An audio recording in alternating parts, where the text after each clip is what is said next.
चलो नमस्ते बच्चों। आज फ्रैक्शंस और डेसिमल में हम सीखने जा रहे हैं मल्टीप्लिकेशन ऑफ फ्रैक्शंस।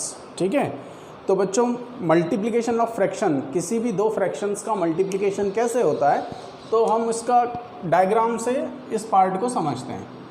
ध्यान से देखो, मैंने यहाँ पे एक स्क्वायर और फिर ये दूसरा स्क्वायर में ड्रॉ कर रहा हूँ। ये मैंने यहाँ दो स्क्वायर ड्रॉ कर रखे हैं, ठीक है, और इन दोनों स्क्वायर के मैं एक एक पार्ट को शेड करने वाला हूँ। तो हम क्लास 6 में ये पार्ट पढ़ भी चुके हैं। मैं अब इस फ्रैक्शन के एक पार्ट को मैंने शेड कर दिया, वैसे ही यहाँ पे भी इस फ्रैक्शन के मैंने एक पार्ट को शेड कर दिया। तो आप सभी जानते हो कि शेड करने पे ये फ्रैक्शन हुआ 1/4 और ये फ्रैक्शन भी हुआ 1/4।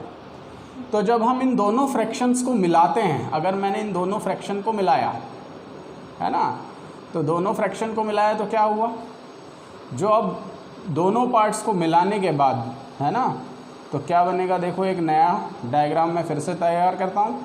तो इसमें कितने पार्ट शेड हो जाएंगे, एक शेडिंग पार्ट यहाँ से आएगा, एक शेडेड पार्ट यहाँ से आएगा। तो यहाँ पे हमें कितने शेड पार्ट मिल गए, सो हियर वी गेट 2/4।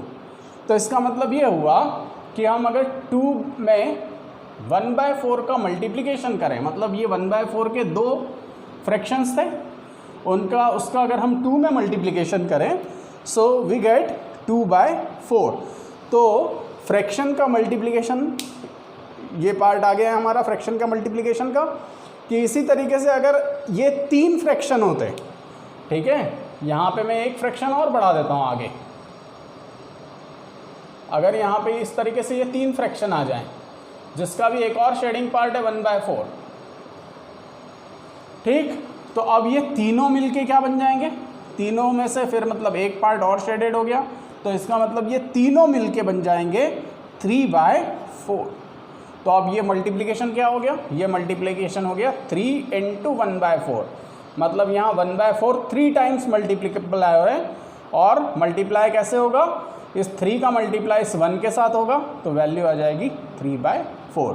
तो इन शॉर्ट आपको समझाने के लिए मैं बताता हूँ कि अगर हम किसी भी इंटीजर का या किसी भी होल नंबर का किसी फ्रैक्शन में मल्टीप्लाई करते हैं, जैसे मैंने 5 में 3/4 का मल्टीप्लाई किया, तो 5 का मल्टीप्लाई 3 के साथ होगा और ये हो जाएगा 15/4। अब आप सभी जानते हो 15/4 हमारा इम्प्रॉपर फ्रैक्शन है। तो इसको इम्प्रॉपर फ्रैक्शन को प्रॉपर फ्रैक्शन में कन्वर्ट करने के लिए आप इसको एक्चुअल डिवाइड करोगे, और एक्चुअल डिवाइड करने के बाद ये वैल्यू आ जाएगी 3 इंटीजर 3/4। ठीक है, तो इस तरीके से हम किसी भी फ्रैक्शन को मल्टीप्लाई किसी होल नंबर के साथ कर सकते हैं, और अगर इसको डायग्राम के फॉर्म में समझना है तो इस तरीके से हम इसका डायग्राम फॉर्म से भी मल्टीप्लिकेशन कर सकते हैं। चलो बच्चों, हमने अगला पार्ट लिखा है fraction as an operator of, है ना। आपके एक्सरसाइज में बहुत सारे क्वेश्चन ऑफ को यूज़ करके किए हुए हैं। अब एक्चुअल ऑफ मतलब होता क्या है, इसका मीनिंग समझना। तो अगर मैं ऐसा लिखता हूँ 1/4 ऑफ 16, तो 1/4 ऑफ 16 मतलब ये हुआ कि ये 16 एक होल नंबर है, तो इस 16 का 1/4 मतलब इसको मैं ऐसा करूँगा 1/4 ऑफ का मतलब हो गया मल्टीप्लिकेशन ऑफ 16। तो इसको मैं कैंसिल करूँगा, 4 1 ज़ा 4, 4 4 ज़ा 16, तो 16 का 1/4 कितना होता है, दैट इज़ 4। ठीक है, अगर मैं ऐसा लिखता हूँ 1/2 ऑफ 16, तो 1/2 ऑफ 16 का, तो फिर इस ऑफ का मतलब होता है मल्टीप्लिकेशन, मतलब 1/2 × 16, तो ये कितना हो गया, दैट इज़ 8, 2 8 ज़ा 16। तो आप खुद भी यहाँ समझते हैं 1/2 मतलब किसी भी वैल्यू का आधा या हाफ, तो 16 का हाफ कितना होता है, 8। तो जो पर्पस था यहाँ पे, जो हमारा पार्ट था fraction as an operator of, तो यहाँ पे जो ऑफ है वो क्या रिप्रेजेंट करता है, वो मल्टीप्लिकेशन को रिप्रेजेंट करता है। ठीक है बच्चों। हाँ बच्चों, क्वेश्चन एक्सरसाइज स्टार्ट कर रहे हैं हम। Exercise 2.1 question number 1। तो क्वेश्चन नंबर 1 में हमें एक तरफ दे रखा है 2 × 1/5, 2 × 1/2, 3 × 2/3, 3 × 1/4, और उसके करस्पॉन्डिंग यहाँ पे शेप्स गिवन है ना।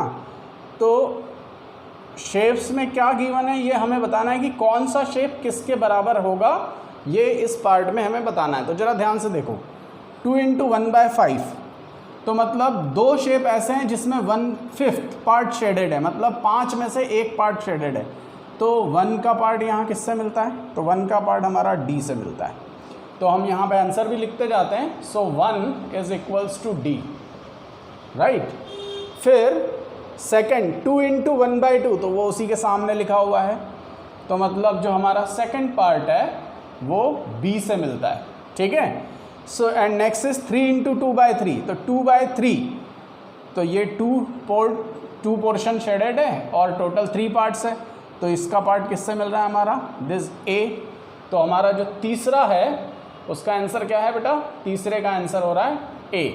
और लास्ट देखो 3 × 1/4 तो यहाँ सारे 1/4 पार्ट शेडेड हैं, तो हमारा ये आंसर जो फोर्थ पार्ट है उसका आंसर क्या हो गया, फोर्थ पार्ट का आंसर है C, ठीक है।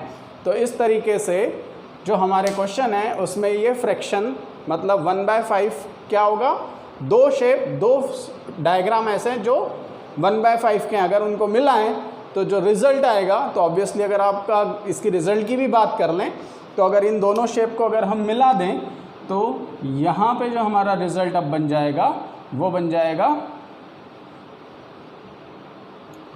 2/5, मतलब यहाँ पे दो पार्ट हमारे शेड हो जाएंगे। So that is result is 2/5।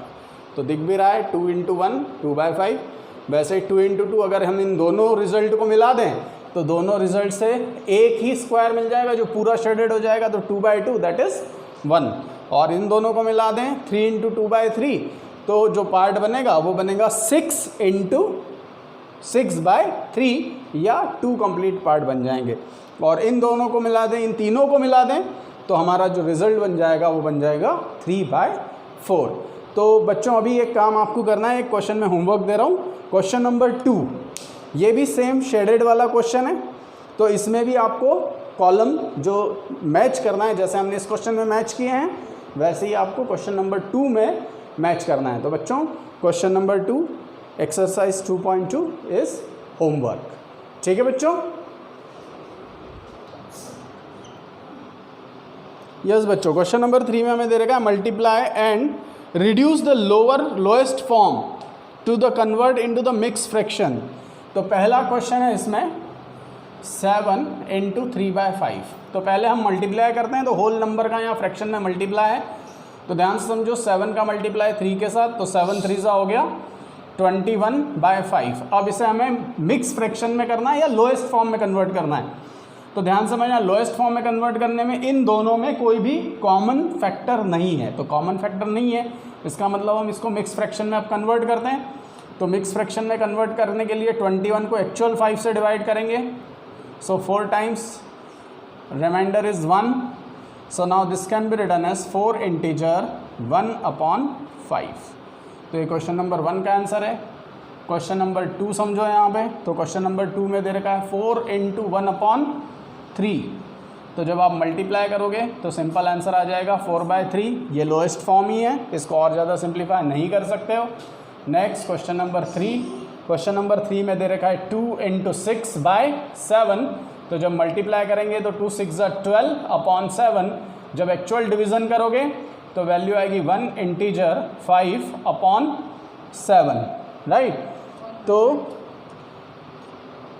इसी तरीके से आप इसके जो बाकी क्वेश्चंस हैं वो आप एक बार होमवर्क में करना है ना, मतलब इसके बाकी पार्ट बहुत आसान से पार्ट है, तो आप वो होमवर्क में करोगे। इसका एक पार्ट मैं आपको करवा देता हूँ, जैसे मैं यहाँ पे आपको करवा रहा हूँ 6 पार्ट। तो 6 पार्ट में कहा है 5/2 × 6। अब आप सिंपलेस्ट फॉर्म में इसको बदलना है, तो ध्यान से देखो, ये 6 इस 2 का फैक्टर है, तो 2 1 × 2 2 3 तो 5 3 कितना हो गया 15, है ना। तो ये इसका सिंपलेस्ट फॉर्म आ गया। वैसे ही एक और क्वेश्चन है, क्वेश्चन नंबर 8। तो क्वेश्चन नंबर 8 में हमें दे रखा है 20 × 4/5। तो 20 भी मल्टीपल ऑफ 5 है, 5 की टेबल में 20 आता है, कितने टाइम्स आता है 5 1 5 5 4 20। So answer will be 16। तो इस तरीके से बचे हुए जो भी पार्ट है वो आप होमवर्क में करके देखना, अगर नहीं आते हैं तो आप मैसेज करके मुझसे पूछ सकते हो। हाँ बच्चों, क्वेश्चन नंबर 4 में हमें गिवन है, पहला फर्स्ट पार्ट है, ये हमारा फर्स्ट पार्ट। तो फर्स्ट पार्ट में हमें दिया हुआ है 1/2 ऑफ सर्कल्स इन बॉक्स ए। तो ये हमारा ए है, ये वैसे ही बी है और ये सी है। तो हमें जो ए बॉक्स में सर्कल है उसके हाफ जो सर्कल है उनको शेड करना है। तो देखो हाफ सर्कल मतलब टोटल यहाँ पे आपको कितने सर्कल दिख रहे हैं? So there are 12 circles. तो हाफ कितना हो गया? 6। So we have to shade 6 circle. तो इसका आंसर आपके देखो इस तरीके से आप 6 कोई भी सर्कल यहाँ पे उठा के शेड कर देंगे। तो थोड़ा सिमेट्रिकल ऑर्डर में करना तो डायग्राम अच्छा दिखेगा। तो ये पहले पार्ट का आंसर है, this is 1/2 of 12 that is 6। फिर बी पार्ट में आपको कहा है 2/3 ट्रायंगल इन द बॉक्स, 2/3। तो टोटल यहाँ पे कितने ट्रायंगल है? 9 ट्रायंगल है, इसके 2/3 आपको करना है ना। तो 2/3 ऑफ 9 तो करके देख लेते हैं। 3 3 = 9 मतलब हमें 6 पार्ट को शेड करना है यहाँ पे। तो ये 1, this is 2, this is 3, 4, 5 and 6। सो ये हो गए हमारे 2/3 ऑफ द ट्रायंगल। उसके बाद हमें 3/5 ऑफ स्क्वायर बॉक्सेस, इसमें 3/5 पार्ट को शेड करना है। तो पहले तो समझते हैं 3/5 तो होगा कितना। तो कितने हैं टोटल स्क्वायर? तो टोटल स्क्वायर है हमारे पास 15, ठीक है। तो 3/5 में 15 का मल्टीप्लाई करते हैं तो कितना आता है बच्चों? तो दैट इज इक्वल्स टू 3 3 = 9, ठीक है। 5 3 = 15 और 3 3 = 9। तो हमें 9 स्क्वायर यहाँ पे शेडेड करना है। तो ये हो गया 1 2 3 4 5 6 7 8 और 9। तो देखो बेटा 9 पार्ट शेड करना है आउट ऑफ 15, ठीक। तो हमें 9 ट्रायंगल्स को यहाँ पे शेड करना था। तो ये जो पार्ट हमारा बन जाएगा वो बन जाएगा 3/5। तो ये आपको शायद समझ में आ गया होगा, ठीक है यहाँ तक। हाँ बच्चों, नेक्स्ट हमारा है क्वेश्चन नंबर 5। जैसा कि मैंने ऑफ के बारे में आपको बताया था, ऑफ का मतलब होता है मल्टीप्लिकेशन। तो यहाँ पे हमारा क्वेश्चन नंबर 5 का ए पार्ट लिखा हुआ है, वो है 1/2 ऑफ। पहले पार्ट में हमें 24 का 1/2 निकालना है और दूसरे पार्ट में हमें 46 का 1/2 निकालना है ना। तो 1/2 ऑफ तो मतलब पहला पार्ट कर रहे हैं हम, 1/2 ऑफ 24। ऑफ की जगह लगा दिया मल्टीप्लिकेशन। तो यहाँ पे 2 1 = 2, 2 12 = तो आंसर कितना आ गया बच्चों? 12। फिर सेकंड पार्ट में 1/2 ऑफ 46, तो ऑफ की जगह फिर से मल्टीप्लाई, 2 2 = 4 और 2 3 = 20। तो टोटल हो गया 46 का हाफ 23। फिर अब बी पार्ट में देखो, बी पार्ट का फर्स्ट है, उसमें 2/3 ऑफ, किसका 2/3 निकालना है? 18 का। तो 3 1 = 3, 3 6 = 18 और 2 × 6 कितना होता है बच्चों? सो that is 2 × 6 = 12। So next second part. तो सेकंड पार्ट हुआ 2/3 × 27। तो 3 1 = 3, 3 3 = 3 9 = 27। तो ये हो गया 2 9 = 18, ठीक बच्चों। फिर आप सी पार्ट होमवर्क में करके देखो। फिर उसके बाद हम डी पार्ट कर रहे हैं। तो यहाँ पे 3/5 ऑफ पहले पार्ट में कितना? 20 का। 5 1 = 5, 5 4 = so that is equals to 12। Next is 3/5 second part, 3/5 of की जगह मल्टीप्लाई 35, 5 के टेबल में 35 7 टाइम्स आता है। So this 3 7 = 21।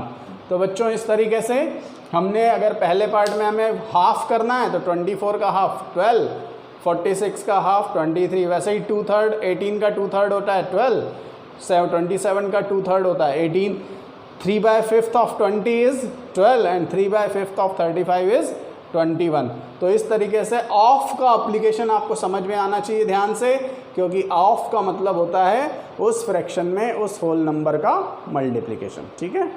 हाँ बच्चों, हमारा अगला क्वेश्चन है क्वेश्चन नंबर 6। तो सिंपल मल्टीप्लिकेशन करना है क्वेश्चन 6 में और इसको मिक्स फ्रैक्शन के फॉर्म में लिखना है। तो ए पार्ट में अभी देखो, पहले मिक्स फ्रैक्शन को फ्रैक्शन में कन्वर्ट करते हैं। तो 3 × 5 5 = 25 + 1, दिस इज 26/5। अब 3 और 5 में कुछ भी कॉमन फैक्टर नहीं है, तो कॉमन फैक्टर नहीं है तो 26 का डायरेक्ट 3 में मल्टीप्लाई कर देंगे। सो 3 6 18, कैरी ओवर 1, 3 2 6 और 1 7, तो ये हो गया 78/5। अब 78/5 को फिर से आपको मिक्स फ्रैक्शन में लिखना है, तो एक्चुअल में 78 को 5 से डिवाइड करके देख लेते हैं। तो 5 1 ज़ा 5, बचा कितना बेटा यहाँ पे हमारे को मिलेगा सब्ट्रैक्शन करने के बाद 2, देन 5 5 ज़ा 25, सो वी विल गेट 3। तो यहाँ पे हमें मिला 15 इंटीजर 3/5। ठीक है, वैसे ही बी पार्ट देखो। अब बी पार्ट में क्या हो जाएगा, जब हम मल्टीप्लाई करेंगे तो 5 इंटू 4 6 ज़ा 24 प्लस 3 दैट इज़ 27/4। फिर यहाँ पे हमारे पास कुछ भी कॉमन फैक्टर नहीं है, तो कॉमन फैक्टर नहीं है तो 27 में 5 का मल्टीप्लाई करते हैं। 5 7 ज़ा 35, कैरी ओवर 3, 5 2 ज़ा 10 एंड 3 13, सो 135/4। तो एक्चुअल डिवाइड करके देख लो कितना आ रहा है, तो 4 से हम 135 को डिवाइड करेंगे। 4 3 ज़ा 12, बचेगा 1, फिर कितने बार जाएगा, 4 3 ज़ा 12, बचेगा 3, तो हमारे वैल्यू आ जाएगी 33 इंटीजर 3/4। तो यहाँ पे ये आपका आंसर है। क्वेश्चन नंबर ए में ये आंसर था। Question number C, question number 6 का सी पार्ट, तो ये हो जाएगा 7 इंटू, इसको जब कन्वर्ट करोगे 4 2 ज़ा 8 प्लस 1 दैट इज़ 9/4। तो अभी भी यहाँ पे दोनों में कुछ भी कॉमन नहीं है ना, तो यहाँ पे हम जब मल्टीप्लाई करेंगे 9 7 ज़ा 63/4। तो जब आप इसको एक्चुअल डिवाइड करोगे तो ये आएगा 15 इंटीजर 3/4। ठीक, वैसे ही डी पार्ट में जब आप कन्वर्ट करोगे तो ये हो जाएगा 6 इंटू 3 18 प्लस 1 19/3। अब 19 4 ज़ा दैट इज़ 76/3। तो 76 को 3 से डिवाइड करोगे तो ये आएगा 25 इंटीजर 1/3। ठीक है यहाँ तक। इसके बाद जो हमारा ई पार्ट है, ई पार्ट का देखो सॉल्यूशन। तो ई पार्ट का सॉल्यूशन, पहले इसको मिक्स फ्रैक्शन में कन्वर्ट करते हैं। 3 4 ज़ा 12 प्लस 1 13/4 इंटू 6। अब देखो यहाँ दोनों में कुछ कॉमन है ना, ये दोनों किसकी टेबल में आते हैं, तो दोनों, हाँ सही पहचाना आपने, ये दोनों 2 की टेबल में आते हैं ना। तो ये हो गया 2 2 ज़ा और 2 3 ज़ा। अब 13 में 3 का मल्टीप्लाई करो तो 13 3 ज़ा होता है 39/2। चलो बेटा, जब हम डिवाइड करेंगे तो ये कितना आ जाएगा, 19 इंटीजर 1/2। नेक्स्ट इसे हम फ्रैक्शन में कन्वर्ट करते हैं, तो ये हो गया 5 3 ज़ा 15 प्लस 2 17/5 इंटू 8। तो इन दोनों में फिर से कुछ कॉमन नहीं है, तो जब 17 में 8 का मल्टीप्लाई करते हैं तो 7 8 ज़ा 56, फिर 8 1 ज़ा 8 और 5 दैट इज़ 136/5। ठीक है, अब इसको एक्चुअल डिवाइड करके देख लो, तो एक्चुअल डिवाइड में कितना आता है 136। अगर हम 5 से डिवाइड करते हैं तो 5 2 ज़ा 10 है ना, फिर जाएगा 5 7 ज़ा, तो कितना बचा 1। So result is mix fraction में कितना आ जाएगा 27 इंटीजर 1/5। ठीक, तो यहाँ पे इन दोनों का प्रोडक्ट 136/5 और 136/5 का मिक्स फ्रैक्शन हो जाएगा 27 इंटीजर 1/5। तो इस तरीके से क्वेश्चन नंबर 6 में हमें सिंपल मिक्स फ्रैक्शन और एक होल नंबर का मल्टीप्लिकेशन करना था। ठीक है, हाँ बच्चों, अगला क्वेश्चन है क्वेश्चन नंबर 7। तो 7 में ध्यान से देखेंगे। अब हमें, अभी तक हम क्या कर रहे थे, जो 1/2 या जो फ्रैक्शन पार्ट निकाल रहे थे वो होल नंबर का निकाल रहे थे। अब यहाँ जो 1/2 of, we have to find the 2 integer 3/4, मतलब ये भी अपने आप में एक फ्रैक्शन है और उसका हमें ऑफ मतलब मल्टीप्लिकेशन करना है। तो पहले समझो 1/2 ऑफ, तो ऑफ का मतलब क्या होता है यहाँ पे, सो 1/2 ऑफ का मतलब यस मल्टीप्लिकेशन। 4 2 ज़ा 8, 8 plus 3 11/4।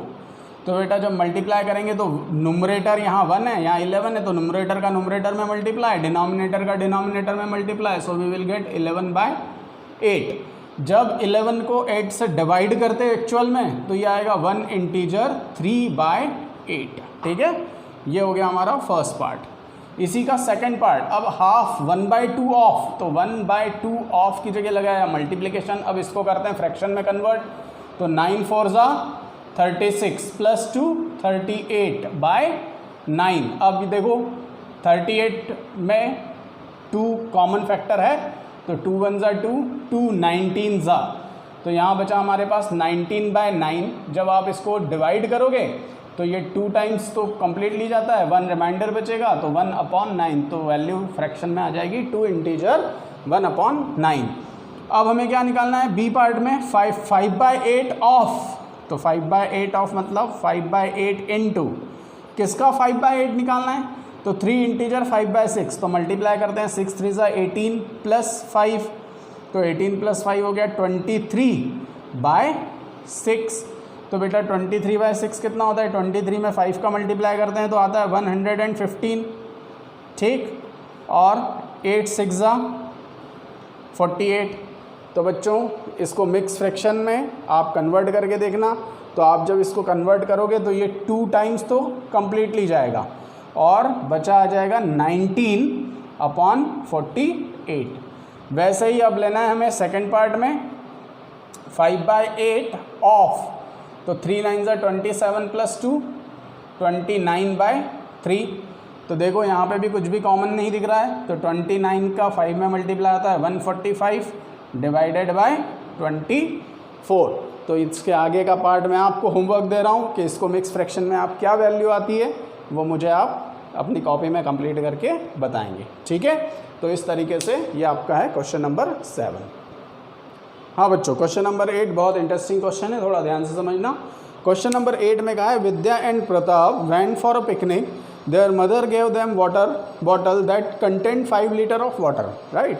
So Vidya consumed 2/5 of water, Pratap consume the remaining water, मतलब जो 5 लीटर पानी है उसमें से विद्या ने कितना पानी कंज्यूम किया है 2/5, और जो बचा हुआ पानी है वो किसने कंज्यूम किया, प्रताप ने। सो हमें वह ये बताना है how much water did Vidya drink, पहले पार्ट में। सो विद्या ने कितना पानी कंज्यूम किया है 2/5, तो मतलब दिया हुआ है हमें 2/5 ऑफ 5, ये मालूम है ना। तो 2/5 ऑफ 5 लीटर्स, ठीक। तो कितना हो जाएगा बेटा, ऑफ का मतलब होता है, आप सभी को मालूम है क्या होता है ऑफ का मतलब, मल्टीप्लिकेशन। तो देखो 5 से 5 कैंसल, तो Vidya consume how much water 2 litre, है ना, 5 1 ज़ा 5, तो ये हो गया 2 लीटर। अब सेकेंड पार्ट में what fraction of water consumed by Pratap, तो देखो ध्यान से समझना। अब सपोज पूरा जो पानी है उसके हम कितने पार्ट करें, क्योंकि 2/5 अगर विद्या ने कंज्यूम किया मतलब हमने 5 पार्ट कर रखे हैं पानी के, ठीक है। तो हम क्या करें, नाउ वी विल सब्ट्रैक्ट 5/5। सो आप ऐसा यहाँ पे लिखेंगे व्हाट फ्रैक्शन ऑफ वाटर, सो लिखो प्रताप ड्रिंक, कितना पानी पिया प्रताप ने, हाउ मच पानी Pratap consumed, so Pratap consumed, yes write down the Pratap consumed 5/5 that is 1 minus जो पानी कंज्यूम किसने किया, विद्या ने, वो इसमें से हम माइनस कर देते हैं। तो जो बचा हुआ पार्ट है वो किसने कंज्यूम किया, प्रताप ने। तो 5/5 मतलब कितना होगा बेटा 5/2/5, क्योंकि इसका LCM 5 आएगा। तो 5 - 2 कितना हो गया 3/5, ठीक है। तो प्रताप ने कितना पार्ट कंज्यूम किया 3/5। तो बच्चों ये इस तरीके से हमारी एक्सरसाइज 2.2 यहाँ पे कंप्लीट होती है ना। तो इस एक्सरसाइज में बहुत सारा काम करना है आपको, डायग्राम बनाने हैं, बहुत सुंदर सुंदर डायग्राम बनाना, पेंसिल से प्रॉपर तरीके से पेंसिल और स्केल को यूज़ करके आप क्वेश्चन नंबर 1, क्वेश्चन नंबर 2 और क्वेश्चन नंबर 4 के डायग्राम बनाएंगे, ठीक है। और जितना पार्ट आपको होमवर्क दिया है, तो अब हम जितना भी होमवर्क वाला पार्ट है वो आप गूगल क्लासरूम में मुझे भेजेंगे, है ना। मतलब गूगल क्लासरूम में आपको उसकी PDF बनानी है और PDF बना के उसको वहाँ पे अपलोड कर दीजिए। अब गूगल क्लासरूम में आप सभी बच्चों को ऐड होना है। क्लास का कोड मैंने शेयर कर दिया है, तो क्लास का कोड आप अपने 7th A और 7th B के लिए अलग अलग क्लास का कोड है, तो दोनों क्लास कोड मैंने शेयर किए हैं। आप गूगल क्लासरूम में अपने आप को ऐड कीजिए, उसके लिए अपना खुद का Gmail अकाउंट बना लीजिए अपने पेरेंट्स के साथ मिलके, और इसमें आप सभी ऐड होके आपको होमवर्क गूगल क्लासरूम में मुझे सेंड करना है। ठीक है बच्चों, थैंक यू वेरी मच।